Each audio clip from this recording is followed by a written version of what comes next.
어제 본문 내용이 좀 충격적이었죠. 영화로 만든다면 심약한 분들은 주의해야 할 작품처럼 여겨졌습니다. 예수님이 낫을 들고 심판하십니다. 포도주 틀에서는 악인들의 피가 흘러 넘치고요. 또 그에 앞서서는 짐승이 성도들을 일정 기간 이기는 것 같습니다. 성도들을 박해하고 죽입니다. 그 세력을 막을 자가 없는 것만 같았습니다. 그런데 여러분, 계시록을 처음 받은 1세기 말 성도들에게 짐승의 핍박과 살해는 현실이 되고 있었습니다. 우리가 이 부분을 떠올릴 수 있으면 좋을 것 같아요. 계시록이 기록되고서 20년 이내에 발송된 어느 고위 인사의 편지가 발견되었는데요. 이를 잘 보여주고 있습니다. 당시 얼마나 짐승의 세력으로 상징되는 그 로마 제국, 또 권력자들이 성도들을 정말 힘들게 만들어 가고 있었는지, 핍박이 이제 현실이 되고 있었는지를 그 편지가 잘 나타내고 있다는 겁니다. 그 편지를 쓴 인물은 플리니우스 2세인데요. 총독을 지냈고 트라이아누스 황제에게 잘 보이려 하고 있었습니다. 플리니우스 2세가 로마 황제에게 보낸 편지에 이런 내용들이 있어요. 자기에게 붙잡혀온 그리스도인들을 어떻게 처리하고 있는지 보고해서 내가 황제를 위하여 이렇게 하고 있습니다. 이 제국에서 황제 외에 경배받을 다른 이가 있을 수 없습니다. 황제, 당신은 신의 아들입니다. 당신이 영광받아야 됩니다. 라는 느낌이 많이 들어가는 보고서를 쓴 거예요. 이런 대목이 있습니다. 나는 그들이란 소아시아 지역을 포함한 그리스도인들입니다. 그들에게 다른 신을 부르게 하고, 그러니까 하나님을 저버리는 배교를 강요했다는 거죠. 황제의 조각상에 포도주와 향을 바치게 하며 우상 숭배를 강요했다는 거예요. 그리스도의 이름을 욕되게 합니다. 얼마나 악랄했을까요? 황제든 그 밑에 총독이든 권력자들이요, 거부한다면, 이 모든 강요를 거부한다면 어떻게 해요? 처형을 위해서 끌고 가게 합니다. 그러니 여러분, 얼마나 많은 초기 성도들이 피를 흘렸겠어요. 그러니 성도들의 피를 쏟은 그 막강한 로마 제국과 권력, 짐승으로 영으로 상징되는 그 세력, 또 그 추종자들은 하나님의 진노와 심판을 피할 길이 없어야 한다는 것입니다. 신원해 주셔야 하는 것이죠. 감사하게도 그래서 심판이 반드시 있는데, 철저하고 광범위한 심판의 날이 온다라고 하는 환상이 특별히 어제 말씀에 아주 강렬하게 표현되어 있었습니다. 그리고 1세기 말 소아시아의 성도들은 알아차리고 있었어요. 첫째 짐승, 이거 바다에서 나온 짐승이라고 하니 로마 제국이겠구나. 그 당시에는 첫째 짐승이 로마 제국으로 충분히 해석될 수 있었습니다. 여러분, 로마 군대가요, 소아시아로 상륙을 했거든요. 저들이 전함을 타고 상륙했어요. 그러니까 바다에서 온 짐승, 이거 로마 제국이야. 당시 성도들은 그렇게 바로 해석이 될 수 있었던 겁니다. 또한 둘째 짐승, 즉 땅에서 나온 짐승은 당시로서는 그랬을 거예요. 이거 플리니우스 2세구나. 직감할 수 있었다는 거죠. 왜냐하면 13장 12절에 땅 짐승이, 둘째 짐승이 어떻게 합니까? 첫째 짐승을, 바다 짐승을 경배하도록 강제한다는 대목이 있었거든요. 플리니우스 2세가 로마 황제에게 잘 보이려 하고 로마 황제의 신이라고 하는 말도 안 되는 우상 숭배를 위해서 봉사하니 둘째 짐승은 플리니우스 2세겠구나. 그렇게 해석하고 있었다는 것입니다. 오늘 한국 땅의 우리에게는 그런 박해는 없습니다. 그러나 지구촌에는 적지 않게 주의 이름으로 그리스도의 사람이라는 이 정체성으로 박해받는 이들이 꽤 많이 있다는 것도 우리가 잊지 않았으면 좋겠습니다. 우리가 자칫 느슨해지거나 영적 각성이 무디게 될 수 있어요. 그래서 계시록의 환상은 모든 시대에 이런 의도를 갖고 있습니다. 저를 따라서 해주시면 좋겠어요. 충격 기법. 여러분, 계시록의 환상의 장면들이 어떤 것들은 너무 충격적입니다. 감당하기가 어려워요. 어떻게 저런 일이, 저런 장면이, 의도가 있습니다. 묵시인 요한계시록은요, 모든 시대 그리스도인들에게 충격을 주려는 거예요. 예수님의 손에 낫이 들려 있고 심판받은 원수의 피가 가득 차서 300km에 넘게 흘러가는 이런 정도의 환상의 장면은 보여주어야, 들려주어야 성도들이 경각심을 갖게 된다는 것이고, 악의 세력이 움찔할 수 있기에 그런 것입니다. 이제 마음을 열고 15장의 천상의 장면으로 들어서겠는데요, 그곳에서의 말씀을 잘 이해하고 받으면 이제 이후에 22장까지의 우리의 여정이 한결 수월해질 수 있습니다. 자, 15장의 말씀이 차지하는 역할이 있어요. 이른바 다리 역할이라는 것입니다. 왜 다리 역할이냐? 12장부터 14장까지를 15장이 결론 짓습니다. 용과 짐승이 박해하지만 어린 양이 심판자로서 좌정하시죠.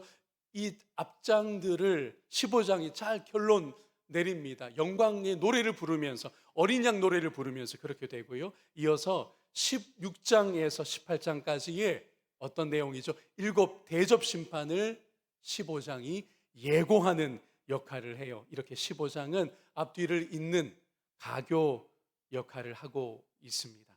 자, 우선 7 대접 심판을 예고하는 팡파레 같은 말씀이 맨 먼저 나옵니다. 1절이지요. 함께 보면, 또 하늘에 크고 이상한 다른 이적을 보매 7 천사가 7 재앙을 가졌으니 곧 마지막 재앙이라 하나님의 진노가 이것으로 마치리로다. 이렇게 선언하면서 문을 활짝 열어주고 있습니다. 요한이 이번에 보는 환상은 어떤 환상이라고 표현되고 있죠? 크고 이상하다는 거예요. 이상하다는 건 경이롭다라는 뜻입니다. 즉, 하나님의 거대한 구원의 드라마가 절정을 이제 이룹니다 라는 신호인 것입니다. 그 구체적인 내용은 7 천사를 통한 7 대접 심판인데, 이것으로 마무리 국면에 들어선다라는 것까지 우리에게 알려주고 있어요. 그동안 7 인, 7 나팔, 이번에 7 대접 재앙까지 이제 마지막 심판이 되겠고, 이를 통해서 하나님의 진노의 공의가 다 채워집니다. 그분의 공의가 이제 만족될 것입니다 라는 중요한 암시도 주고 있습니다. 요한에게 보인 것은 우선 유리바다와 성도들입니다. 2절 말씀이지요. 또 내가 보니 불이 섞인 유리바다 같은 것이 있고, 짐승과 그의 우상과 그의 이름의 수를 이기고 벗어난 자들이 유리바다 가에 서서 하나님의 검은 고를 가지고 이제 노래를 할 것입니다. 요한이 보고 있는 건 결국 하나님의 보좌입니다. 여러분, 보좌가요 너무도 맑아서 어떻다라고 지금 요한이 우리에게 표현해 줍니까? 유리 바다와 같다는 겁니다. 투명합니다. 거룩합니다. 영광스럽습니다. 악인들은 감히 다가설 수도 없습니다. 게다가 그곳에 불이 꺼지지 않고 섞여 있다라고 말씀하는데, 불은 몇 가지 상징을 갖고 있지만 오늘 본문에서는 이게 보좌를, 유리바다와 같은 그 맑고 거룩한 보좌를 지금 묘사하고 있거든요. 그걸 요한이 본 것이거든요. 그래서 이 불은 하나님의 임재의 영광을 더 강조해주는 그런 역할을 하고 있습니다. 자, 그렇다면 누가 그곳에 있으면서 영광의 찬양을 부를 수 있을까요? 짐승과 그의 우상과 그의 이름의 수를 이긴 자들입니다. 그걸 이겨낸 자들입니다. 신실하게 믿음을 지켜낸 자들이 유리바닷가에 서서 하나님과 그 어린 양 앞에 찬양을 드리고 있다는 것이죠. 짐승의 미혹, 강압, 그리고 박해에 무릎 꿇지 않은 하나님의 백성들이 유리바닷가에, 즉 하나님의 보좌 그 주변에 지금 서 있습니다. 여러분, 실제로 서머나 교회 성도들이 그러했었습니다. 정말 믿음 지키려면 궁핍하게 경제활동조차 할 수 없어서 너무도 가난할 수밖에 없었는데, 어떤 말씀이 있었죠? 서머나 교회에 주신 말씀에 보면 도시 자체는 부유한 도시였어요. 근데 성도들은 믿음 지키느라, 믿음의 순수함을 견뎌내고 끝까지 간직하느라, 그래서 그들은 가난했었거든요. 근데 오히려 너희는 부요한 자다라고 영적으로 선언해 주셨습니다. 구약에서 다니엘과 세 친구가 짐승의 미혹과 강압 앞에서 믿음 지키고 있었습니다. 짐승 같은 아합 왕에게 희생된 나봇도 있습니다. 바벨론에 멸망당하고 남은 자들도 어찌하든 믿음 지키려 했고요. 오늘 우리도 그 백성의 대열에 이미 참여하고 있는 줄 믿습니다. 이처럼 짐승에게 이긴 자들은 하나님과 어린 양의 보좌 곁에 서 있어요. 유리바다 같은 그곳에 있습니다. 이들은 핍박과 고난을 통해서 이미 성화되었고 이제는 영화롭게 된 것입니다. 이들 하나님 백성이 검은고를 또는 하프를 들고 찬양을 시작합니다. 3절과 4절입니다. 하나님의 종 모세의 노래, 여러분 이게 동격 관계, 곧 어린 양의 노래를 불러 이르되 주 하나님 곧 전능하신 이시여 하시는 일이 크고 놀라우시도다. 만국의 왕이시여 주의 길이 의롭고 참되시도다. 의로우셔서 심판하시는 것도 옳으시다는 거예요. 주여 누가 주의 이름을 두려워하지 아니하며 영화롭게 하지 아니하오리까 오직 주만 거룩하시니이다. 주의 의로우신 일이 나타났음에 만국이 와서 주께 경배하리이다 하더라. 아멘. 장엄하고 영광스럽습니다. 이 찬양이요, 모세의 노래 곧 어린 양의 노래인데 세 가지 특징이 보이고 있습니다. 첫째, 모세의 출애굽이, 여러분 이게 모세의 노래 곧 어린 양의 노래라는 것은 모세의 출애굽이 어린 양을 통해서 완성된다는 걸 우리에게 장엄하게 들려주는 거예요. 어린 양은 이미 새 출애굽을 이루어 내시는 겁니다. 둘째, 구약의 핵심이 이 노래에 표현되고 있는데 그것은 무엇입니까? 오직 하나님이 만국의 왕이시라는 거예요. 어린 양이 그 왕권에 참여하고 계시는 거고요. 그러니 피조물이 그 왕권을 흉내낸다, 이게 짐승이 하는 일들이잖아요. 있을 수가 없는 일입니다. 셋째로, 그래서 만국이 하나님께 와서 또 어린 양 앞에 무엇합니까? 두려워합니다. 경외하는 거예요. 그 경외함의 열매는 무엇입니까? 경배인 것입니다. 사랑하는 여러분, 바로 이 맥락에서 사탄 곧 용의 목표를 우리는 다시 간파하게 됩니다. 그 세력은 하나님과 어린 양에게만 합당한 경배를, 찬양과 예배를 자기들에게로 돌립니다. 피조물에게로 돌리려 합니다. 사람의 것으로 돌려 세우려 한다는 거죠. 결국 이게 요한계시록에서 계속 문제가 되는 우상 숭배요, 또 신성 모독인 것입니다. 사이비 교주들을 보십시오. 그들이 피조물이고 한낱 인간임에 불과함에도 어떻게 하나요? 보좌에 앉아 있어요. 영광을 가로챕니다. 마지막 심판을 그래서 면치 못할 것입니다. 지금도 있는 나라와 권력자들의 우상화를 보십시오. 제가 국가를 뭐라고 하는 게 아니에요. 정치 권력자들을 뭐라고 하는 게 아니라 그것들이 우상화될 때 짐승의 도구가 될 수 있다는 걸 우리가 영적인 눈으로 잘 보고 있어야 합니다. 그래서 여러분, 위험한 표현들이 있어요. 이런 겁니다. 위대한 나라, 최강대국, 여러분 그거 위험한 표현이에요. 거기에 사탄이 틈탈 수 있기에 그렇습니다. 위험한 도구가, 위험한 세력이 될 수 있다는 것이죠. 이미 그런 일들이 있었습니다. 바벨론 제국이 그러했어요. 로마 제국이 그러했습니다. 그들은 강대국이 되려고 했어요.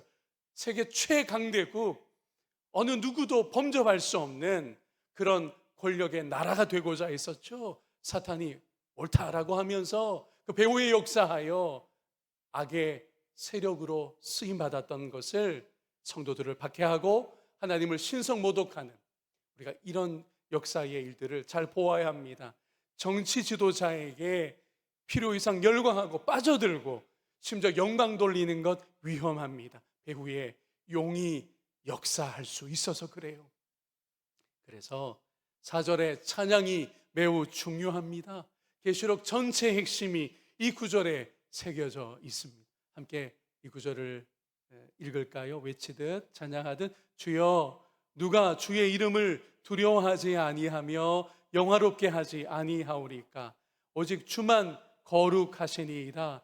주의 의로우신 일이 나타났음에 만국이 와서 주께 경배하리이다 하더라. 아멘. 이 4절 말씀은 우리가 몇 번이고 되뇌이고 찬양해도 부족함이 없습니다. 바로 이 찬양으로, 이 신앙으로, 이 관점으로 우리 주위에 벌어지는 일들과 온 세상을 바라보는, 그리고 믿음의 중심을 지키는 저와 여러분 되기를 축복합니다.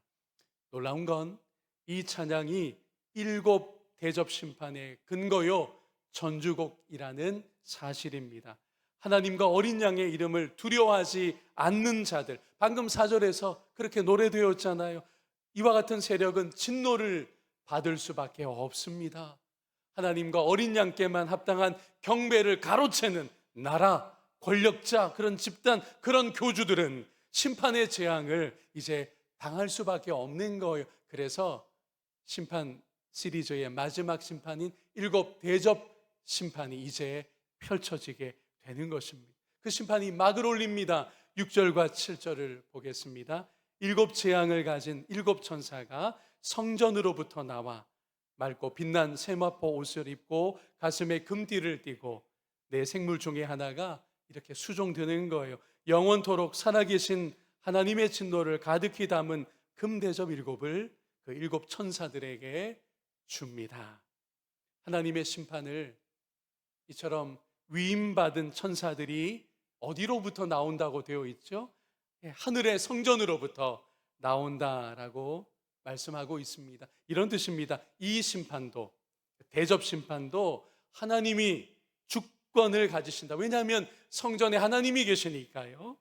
이 재앙도 하나님의 주권이요 하나님의 뜻입니다라는 걸 우리에게 알려주고 있어요. 7 천사는 다만 위임받아 순종할 뿐입니다. 이 천사들이 세마포 옷을 입었습니다. 이건 제사장의 복장이에요. 7 천사가 제사장적인 직무를 수행할 거라고 우리에게 알려주고 있고요. 천사들은 또한 가슴에 금띠가 있습니다. 이건 그리스도의 모습 중 하나입니다. 그만큼 천사들을 주께서 영화롭게 해주셨다라는 것도 여기에서 나타나고 있습니다. 자, 그리고서 우리 이목을 집중시키는 것이 바로 하나님의 진노가 담긴 7 대접입니다. 이제 이것이 16장에서 진행될 텐데 그 전주곡과 같은 8절을 함께 보겠습니다. 하나님의 영광과 능력으로 말미암아 성전의 연기가 가득 차매 이제 심판의 무대가 준비되는 거예요. 7 천사의 7 재앙이 마치기까지는 성전에 능히 들어갈 자가 없더라. 하나님의 주권 속에 이 심판은 반드시 이루어져야 한다라고 우리에게 귀띔해 주는 겁니다. 진노의 재앙이 담긴 7 대접, 그리고 연기로 가득 찬 성전. 여러분, 이 두 이미지를 겹쳐서 우리에게 나타내는 이유가 있어요. 하나님의 가득 찬 진노를, 그래서 그분의 그 진노는 이제 심판으로 나타나야 하는 것이 마땅하다, 그렇게 하신 하나님은 의로우시다 라는 것을 한 번 더 우리에게 말씀해 주시는 겁니다. 하나님이 분노가 많으셔서가 아니고요, 하나님이 막 화를 표출해서가 아니고요, 하나님의 이 진노는, 그에 따른 7 대접의 심판은 정당합니다. 그것은 마땅합니다. 핍박받아 순교한 성도들의 기도가 있지 않습니까? 그들이 성전 제단 밑에서 이미 앞에 우리가 살펴본 대로 기도했었습니다. 우리의 이 억울함을, 우리의 이 피를 언제나 하나님께서 또 어린 양이 갚아주시겠습니까? 하나님의 공의의 심판이 그래서 주어져야 하는데 이게 이제 막을 올립니다 라고 하는 것이 15장의 주된 내용이기도 합니다. 자, 우리가 16장에서 만날 7 대접 심판은요, 악의 세력에게는 무엇이죠? 재앙이요, 성도들에게는, 믿음 지킨 성도들에게는 무엇입니까? 구원입니다. 구원의 완성이고 그것은 영광으로 나타나게 될 것입니다. 이제 마지막으로 대접 심판의 한 가지 중요한 배경이었던 5절을 살펴보려고 하는데, 먼저 5절을 이렇게 읽어봅니다. 또 2일 후에 내가 보니 하늘에 증거 장막의 성전이 열리며 라고 되어 있습니다. 하늘에 있는 성전을 어떻게 성격 짓느냐 하니까 증거 장막이라고 합니다. 우선은 하늘에 있는 이라는 표현이 중요해요. 헬라어로 엔토 우라노이죠. 하늘에 있는, 그러니까 하늘에는 여러분 사실은요 성전이 필요 없습니다. 왜냐하면 하늘 전체가 하나님의 임재로 충만하니까요. 하늘 자체가 성전이니까요. 그러니까 별도의 어떤 성전에 초소가 있는 것은 아닌데, 하늘 성전이라고 하나님의 그 장엄하심, 하나님으로 가득 찬 그 하늘 세계를 우리로 주목하게 하면서 그 하늘 성전, 비유적이죠. 하늘 성전의 성격을 증거의 장막이라고 부르고 있습니다. 증거 장막은 출애굽 이후 광야 여정을 따라 세워졌던 성막의 다른 표현 중 하나입니다. 그래서 증거 장막이라고 할 때 그 장막은 곧 성막입니다. 그러니 증거 장막은 다른 말로 하면, 저를 따라서 해주실까요? 증거의 성막. 장막이라는 말이 우리에게 상대적으로 덜 친숙하게 들려요. 장막은 다른 게 아닙니다. 그게 곧 성막인 거예요. 표현만 달리 했을 뿐입니다. 자, 그렇다면 그 증거란 무엇일까요? 증거의 성막이잖아요. 증거란 무엇일까요? 언약의 증거입니다. 한 번 더 따라해 주시죠. 언약의 증거. 그러니까 이 증거의 장막 혹은 증거의 성막이 무언가를 증거하고 있다는 건데, 뭘 증거합니까? 언약을 증거한다는 거예요. 그러니 우리는 이제 언약은 무엇입니까? 라는 물음으로 오게 되는데요. 사랑하는 여러분, 언약은 여러 번 제가 설교 중에 언급한 적이 있어요. 결혼 관계와 같은 겁니다. 하나님은 이제 이스라엘의 하나님이시요, 이스라엘은요 하나님의 백성입니다 라는 이 관계가 언약이에요. 혹은 언약의 관계라고 하죠. 그러니 그 장막, 그 성막은 이 언약을 증거하는 처소입니다. 이거 한 번 더 반복해 볼게요. 증거의 장막이란 이 언약을, 그러니까 하나님이 이제 이 백성의 하나님이시요, 이 백성은 오직 하나님만의 백성입니다 라고 하는 이 언약을 증거하는 처소여서 증거의 장막이라고 불리는 것입니다. 그러니 여러분, 그 장막을 볼 때마다 그 장막이 증거하는 복된 사실을 하나님 백성이 되새기게 된다는 것입니다. 하나님은 우리의 하나님이시지, 우리는 저 로마 황제도 다른 어떤 권력자도 아닌, 바벨론은 더욱더 아닌 오직 하나님께만 속한 그분의 백성이지 라고 하는 이 복된 사실이 그 장막을 볼 때 증거되고 있다는 것이었습니다. 하나님이 우리 가운데 또한 함께 하셔 하나님이 늘 우리 가운데 거하시는 분이시지, 그 장막, 하늘의 그 성막을 볼 때마다 이 복된 사실도 증거를 받을 수 있었다는 겁니다. 그런데 땅에 있던, 광야에 있던 장막이 이제 하늘에 있어요. 활짝 열린 채로 하늘의 장막으로, 성막으로 요한 앞에 보였습니다. 그래서 이 광경이 적어도 세 가지 의미를 우리에게 정리하게 하는데요. 첫째로 앞에 보시면 이겁니다. 위로와 은혜입니다. 어떤 위로와 은혜가 저 하늘에 열린 장막에서 혹은 성막에서 계속 증거되고 있습니까? 증언되고 있습니까? 하나님이 온전히 함께 하신다는 거예요. 두 번째, 언약을 지키신 하나님이시기에 의로우시다라는 것도 저 하늘의 장막이 증거해 줍니다. 그래서 그분의 대접 심판도 옳습니다 라고 하는 걸 미리 확인해 주고 있는 거예요. 셋째로, 증거 장막이 하늘에 열린 채로, 활짝 열린 채로 있습니다. 하나님의 임재가 항상 있습니다. 영원토록 있습니다 라고 하는 복된 소식도 증거해 주고 있는 것입니다. 말씀을 이제 맺으려고 합니다. 오늘 15장의 귀한 말씀을 만났습니다. 짐승의 세력, 또 그 배후의 용 사탄이 12장부터 위세를 떨치며 성도들을 핍박하고 그들의 피를 흘리게 하는 그런 강력한 압박을 가해왔거든요. 정말 이 땅에서는 용의 세력이 이기는 것 같았습니다. 그러나 하나님은 역전의 명수이셔서 오히려 하나님의 믿음 지킨 성도들을, 백성을 영광의 자리에 세우시고 어린 양 옆에, 그리고 악의 세력에 대해서는 저 음녀 바벨론과 짐승과 용은요 포도주 틀에, 그죠, 아주 끔찍한 장면이었지만 포도주 틀에 집어넣고 밟으셔서 그들이 오히려 이제는 피를 흘리게 되는 심판받을 일이, 하나님의 공의가 그래서 세워지고 성도들의 눈에 눈물은 닦여지며 성도들이 영원토록 열린 그 성막 안에 하나님이 이렇게 우리와 이제 온전히 함께 하시는군요 라고 하는 이 복된 소식에 참여하도록 계속 역사하시고 있다는 겁니다.